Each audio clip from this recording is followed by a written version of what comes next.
Hello, Captain Ethan Whitehall, Company D, 2nd US Sharpshooters. Today's video we're going to be talking about the caps worn by the sharpshooters, particularly the Forage Caps and the Kepis. Forage Caps get their name by having a very tall standing crown. However, they wouldn't typically be worn like this. They would actually flop over. The reason why they were called Forage Caps was you had somewhat of a little basket to while you're out foraging, put your forage inside the cap and then transfer that to your haversack. However, the sharpshooters did wear forage caps predominantly throughout the entire war.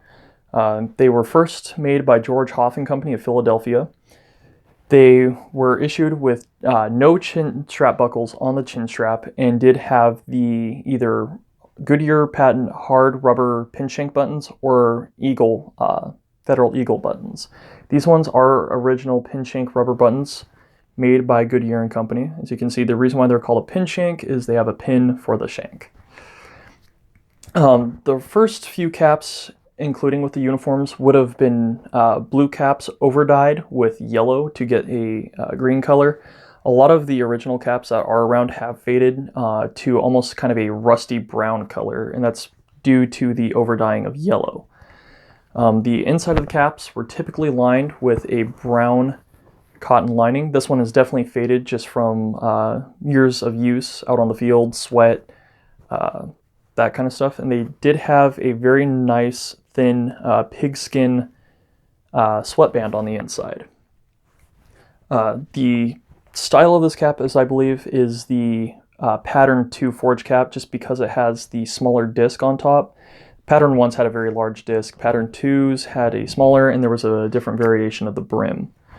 Sharpshooters and soldiers through the Civil War definitely showed their style through their hats. A lot of them would wear their cap just very standard, brim to the front, straight on the head.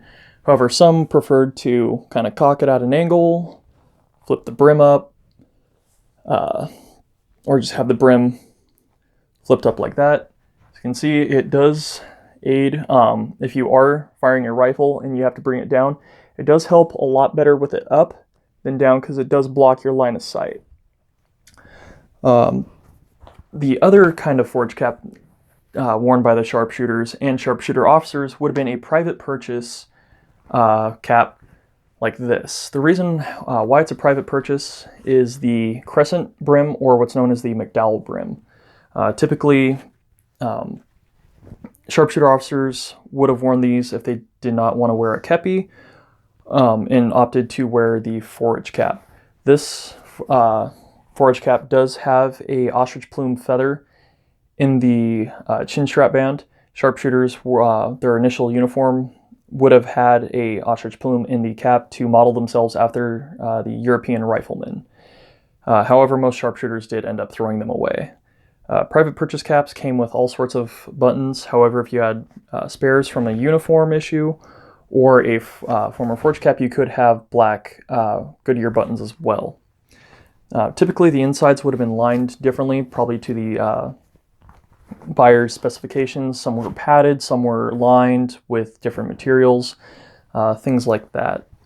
This cap also features the red lozenge. Most people call this a diamond. However, period wording, including the regulations for corps badges, was a lozenge.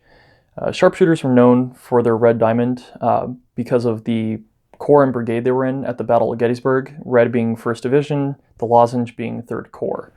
However, at Gettysburg, they actually would have had blue lozenges on their caps instead of red, because about a week before the Battle of Gettysburg, they were transferred into the 1st Division from the 3rd Division. Not many people know that. It's just one of those weird little off-the-wall tidbit informations held by the sharpshooters.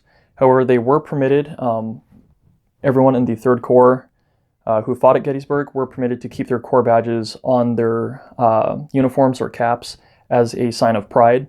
There's actually examples of sharpshooters with their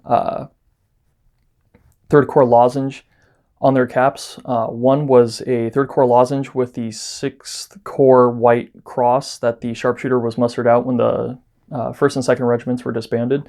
It actually went across his lozenge. Basically just, again, sign of pride, but also showing his allegiance to his current corps for identification. Sharpshooter, as I said previously, Sharpshooter officers would have worn these, especially early in the war. They would have had the Sharpshooter officer's cap badge.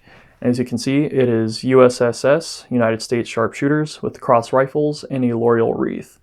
However, the only problem I can see with this, just like having brass buttons, breast eagle plates on your cartridge box straps, this would stand out and make a very nice target to a Confederate sharpshooter or someone with a keen eye or a pair of field glasses while you're trying to hide through the brush and things like that. This would definitely stand out, especially catching light. The other officer worn cap would have been a kepi. This one is my captain's kepi. There is a bound brim on the brim of the hat. This can be seen here. This does feature the Federal Eagle buttons with the officer infantry, and it is padded and lined. This was actually polished black cotton. However, since then it has been just worn down from field use. The inside of the padding actually makes it quite comfortable and just makes it stand slightly higher for the top. There is also a braid along the side and a quatrefoil on top. The United States Army in the 1850s and 1860s really liked to model themselves after the French Army, so of course there was a lot of French influence, one of these being the case. Sharpshooters could have purchased this as a private purchase item to wear a kepi. However, if they did, there would have been no quatrefoil and no braid, just because this is for marking an officer and not an enlisted man. Officers who did wear these, such as second lieutenants, would also have had no braid on their caps to denote their rank. Lieutenants would have had one, captains like myself would have two, and everyone else from the rank of major having 3, colonels, lieutenant colonels and colonels having 4. Generals would have 5, however there was no general sharpshooter. However, Hiram Berdan did try to raise a 3rd regiment so he could get his brigadier general star, and even had straps made for his him being general, but that is a completely different story for now.